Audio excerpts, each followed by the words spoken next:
I knew it was coming. I knew they were going to cut it off right there. I knew they weren't going to actually finish everything off because I actually checked the timer on the episode the moment that they had them go into that house. And I'm like, they're not going to finish this. They're not going to finish this. They're going to leave it on a cliffhanger. And sure enough, the door opens and they stop the episode. You guys taking notes from To Be Hero X Call of the Night? Is that what you guys are doing?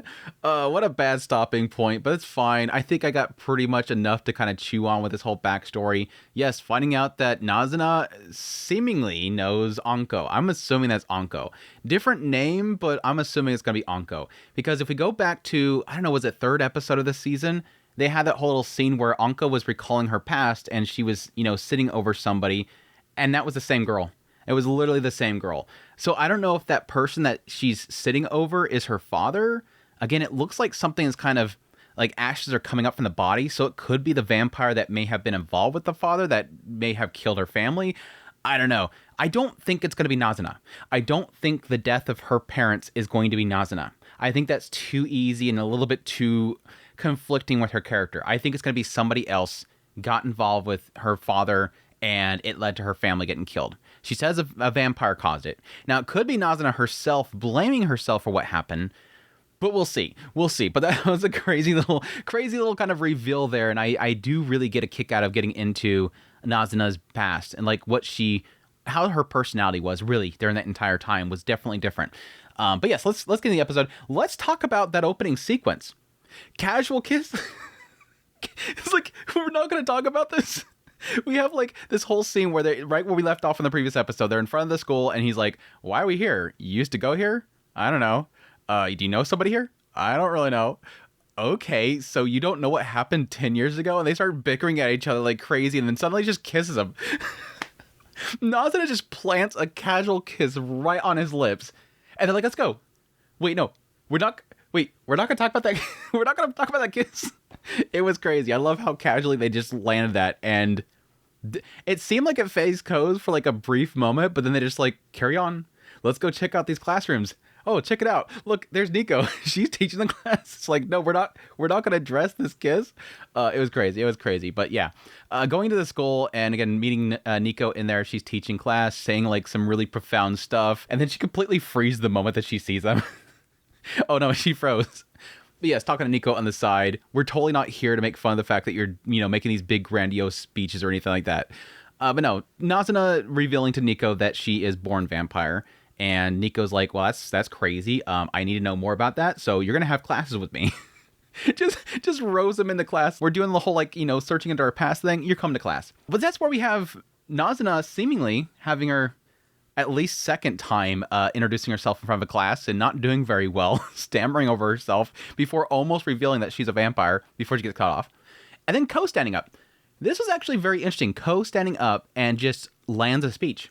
Says, I'm, Ko Yamori. I go to this one school. I'm in elementary school, so I can't really attend here, but I find this to be an educational experience. He just so professionally just lays out his introduction and it just completely surprised everybody.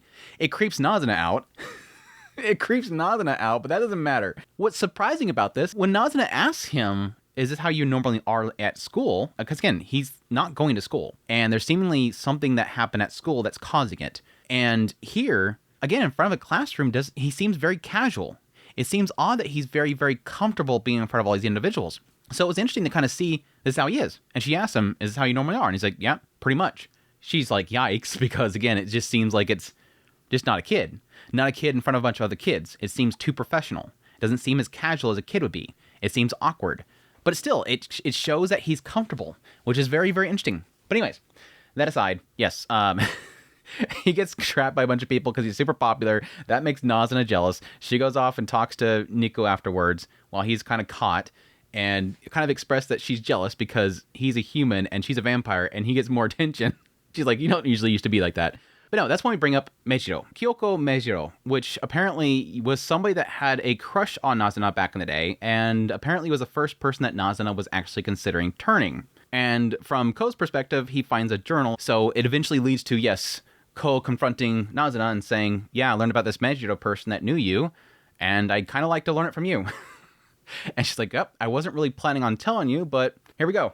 ends up taking him all the way to this house, says this was the house that she lived at, and her parents died there right in front of her, and it's all because of a vampire. Again, I don't think this is Nazana. I don't think the vampire that caused this is going to be Nazana. I think what's going to happen is probably, again, the father's probably involved in a vampire, something's happening in the background, the parents end up dying because of this vampire, and it's probably going to cause a rift between Nazana and Meiro, I think, and Anko. I think that's what's going to be that cause there to sort of create that rift between the two of them. And it might turn into a thing where Anko, Meiro, maybe wants to free Nazana. Because it seems like based on that journal, she really, really likes Nazana. And it doesn't seem like she likes her parents. Or at least she doesn't like her father. It seems like she's okay with her mother, just doesn't like her father. But it does give a sense with the end of this episode that she does actually like them. Or at least there's a misconception about what's going on. She loves her parents, but she doesn't like the circumstances. I love my father, but I don't like when they fight each other. I like my mother, but I don't like seeing her cry. It's that whole thing there. Anyways, that's when we get the breakdown of Nazana meeting Meiro. Which, yes, she was going to the school 10 years ago, eventually goes to class, doesn't seem like she likes them. They're laughing at her because of her introduction, and so she's like, whatever, not having fun, not going in here anymore. But yeah, she's going around trying to find some place to hide away in. She ends up finding the literature club, where she bumps into Meiro. Goes in there, sits down, falls asleep. Eventually, Meiro goes to kiss her while she's sleeping. Makes Nazana panic. Have like a little moment there like, wait, wait. So you into girls? Yeah, I mean, fine. Is there a problem with that? No, just okay, yeah. It's like a little awkward situation of like, yeah, I guess it's okay. But most of the girls that I know like guys, so that's, yeah, sure. But no, I like this whole segment because they did a really good job of kind of showing the interaction between Nazana and Meiro and the idea that you see that progression of them conversing about random things. I mean, the whole thing with the guy and how she like turned him down horribly, all that kind of stuff. Talking about the detective dramas and whatnot and how they kind of overplay being a detective, nod to what Anko eventually becomes. But it's cool because they have like the paralleling like story happening on the side with the journal. I love the text coming up on the screen. It's showing how, Meiro is talking about how the first time she showed up, she came out of nowhere. She seemed kind of odd. She seemed very childish. Seems like she doesn't really know anything. She absorbs things like children do. Like everything about her kind of seems like an infant, which yes, kind of plays into sort of how we showed her with Kabura. Basically this vampire born that just seems like they don't know anything.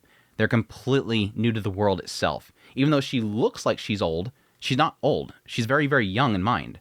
And so yes, everything this girl's talking about, she's absorbing it. And everything that she's talking about doesn't seem like it clicks in her like a normal person would. Like it feels like she's here for the first time at school. You said that like it's your first day of school. It's, again, very interesting to kind of have the paralleling interactions, seeing how the two of them are bonding. At the same time, getting that inner self of Meiro where she's like, this person's off. Something weird about them. Even at some point saying, slowly over time, she's becoming more human. It almost indicates that Meiro doesn't feel like Nazana is a human. There's something off about her. But yeah, going back to the whole harsh turning down, yeah, that was pretty brutal. I kind of wonder if that will end up tying into what she sort of witnessed with the father. Because yes, it implies the idea that their parents are fighting all the time, and it's because the mother suspects that the father is cheating on her, and they're always fighting with each other. The mother's always crying. He's always got a fake smile on his face, all that kind of stuff. And with the guy that was trying to, ask her out, she's like, you don't even know me. I don't even know your name. We've never met each other. I don't know anything about you. You're probably coming here because you thought that'd be an easy target. You figured that if you asked me and I rejected you, I wouldn't tell anybody else because I'm so isolated. You just thought you'd take your shot with me. And if it didn't work out, you'd lose nothing. It really does feel like, especially with what she says later on after she rejects him, and she's like, holy crap, you're kind of cruel the way that you rejected that guy. She says if he got lucky, he'd score a girlfriend. That's how guys single out girls. Basically, she was implying that this guy was just made a risk assessment with her, and it had nothing to do with actual love. Again, it kind of makes me feel like there is an element where she's seen something with her father, taking advantage of somebody at some point. But yes, after Meiro kind of gives a full breakdown to Naza, what's going on with her family, just kind of clear things up. I love how Naza reacts. She's like, yeah, I'm sorry for like dumping this on you. You probably don't even know how to respond. And then Naza is like, what? What did you say? I'm sorry, I didn't get that. Like, she has no clue. Like, she's talking about some deep, like, relationship problems that she's having with her parents. And Naza just hasn't a clue. Again, she's like a child. She has no concept of love, relationship, marriage, any of this stuff. And so it just completely goes over her head. And like the idea of a child being like struggling with her parents going through that. Again, Naza doesn't understand. I don't have parents. I'm sorry. I don't even know what that would be like. But I'm glad you're here. Like there is an element that I do understand. It's the fact that because of this, you're here all the time and I got to meet you. So I'm glad you're here. It was like this moment of like pure innocence and just complete obliviousness, naivety that she has. And it's something special to Meiro. Like, oh, that was kind of really stupid how she said that, but I'm happy that she's happy that I'm here. There's a positive that comes from all the torment that I've been facing this entire time. This would probably be, I mean, yes, there's like the whole teasing thing before this and these moments where she sees Naza and she's looking very intellectual. Like she's sitting there reading the book and she looks like very refined. There's these moments where she's getting a crush element with Naza and how beautiful she looks. But it's like a moment where I think like there's a doki doki. Like if there's going to be a romance thing here, this would be it. Anyways, yes, Naza, after reading all those detective books, is like, well, let's go find out if your father is really cheating. All right, let's go. Cut over to the house. No, wait, first we see Ko, and he's being super jealous at this story. Naza's like, you're being jealous. But then we cut over to, yes, Meiro's house, where, yes, we get to see Naza dressed up in a schoolgirl outfit with hair down. Chef kiss. Naza looking great. It's something I always appreciate about this show, and it's something I wish that other shows do more often, is constantly changing the outfits. I love shows like this where constantly every scene it feels like there's a different outfit. I mean, this entire episode, the current time Naza, she's running around with like a short skirt and a long shirt, so it looks like she's not even wearing anything. But I love the outfit changes. Like even earlier with her outfit during the beginning segments of this flashback was great. But no, they go into the office and we look around for a little bit, run into a computer. Naza's first experience with the computer. She's panicking. She doesn't know what's on the screen. But no, I love it. They're trying to figure out what the password is. It has a give me a hint, which I'm surprised they didn't use. But yes, trying the 2 birthdays and eventually, well, what about your birthday? He's a deadbeat dad. He hates the family. He's not going to... It worked. And she gets all embarrassed. Like, I'm like angry, but I'm also relieved at the same time. Like, this is this kind of realization that she doesn't hate her father. She hates the circumstances. She loves her dad, but she just hates what's going on. And this is a sign right here. She's relieved when she notices that the password worked. That means at least when he made the password, he was thinking of me, that I am the thing that he wants to use there, that he wants to remember it. That's the other thing. He wants to remember it. He'll always remember what my birthday is. Again, it's like a little sign there. And again, technically with the pictures, immediately Naza is like, oh, they're going to be etchy pictures. They're going to be smut. It's me in elementary school. And she's embarrassed again. Shut it off. Shut it off. It was cute. It was cute. Again, kind of showing that of all the pictures that he has, it's a picture of her. Again, hate the situation, not the person. But yes, then they find the drawer that's locked, open it up. Here's interesting. In the drawer, specifically, there's some smokes in there and a lighter. And again, immediately notice the lighter is the one that Anko is always walking around with, always flicking it open constantly. This is like her thing. Again, from the previous episodes where Anko had that little flashback, again, the same lighter, always. The lighter was a gift for her father. It's very special. And I think that's kind of the nice thing there is that she always keeps it with her. She always keeps this lighter with her. Yes, it gets into the idea that it's never been used. He's never using it. Well, what if he quit? Looks over the ashtray. Ashtray has some butts in it. Don't know how long those butts have been in there. They could have been in there since the moment that he quit. Typically, you'd want to get rid of that stuff so you don't have that temptation. It's locked up in the drawer. Obviously, it's being put away. But this was a gift that she gave him, and she assumes that he doesn't like it, that he locked it away, that he wanted to lock it away, thus proving that he doesn't like it. It's obvious that she's keeping it with her because it's special. This is something of my father.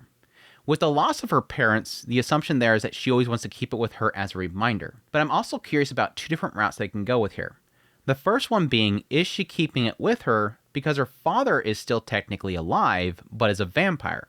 And she wants to keep the lighter with her in case she is confronted by her father, and she would use it against him. This will be the thing that would tie him back to his human life, and thus it's his weakness. That's why she always keeps it. Or 2, is it just simply that she always keeps it with her to remind her her original purpose? Every time she has that lighter, it reminds her, oh yeah, that's right. This is what I'm doing this for. What happened to father? Every time she looks at it, it reminds her of her hatred for that moment that her parents died. That could be as well. Either way, it sucks that, again, The episode then ends right there with the door opening. I'm like, damn it. Damn it. Damn it. Again, I don't think anything's going to happen the moment that the episode opens up. It could be that what happens is whatever does take out his father and his mother happens right then. Maybe the person that he's having the affair with is a vampire and things going to hit the fan right there. I don't think it's going to be Naza. I just don't think it's going to be her. I think it's going to create the rift between them. I do kind of want to go back because I don't know. I can't remember. Yeah, we did have scenes with Naza and Anko together. I don't remember them ever really specifying Anko sort of acknowledging who Naza is. That's the oddity there. If Anko is in fact Meiro, it's making me really think that it's not the same person. It's the same Seiyu. I'm pretty sure it's the same Seiyu. It definitely sounded like the same Seiyu. I'm kind of curious as to why it doesn't seem like it's acknowledging that Anko knows who Naza is. I understand why Naza never acknowledged who Anko was, because, again, she's now finally remembering. Why didn't Anko? If she's Meiro, why didn't she knows her? It's interesting. Anyhow, I think that's it. Hope you guys enjoyed this video. As always, if you did, hit the like button down below. If you like this content and you want to support the channel more, become a member of the channel. Until next time, y'all take care.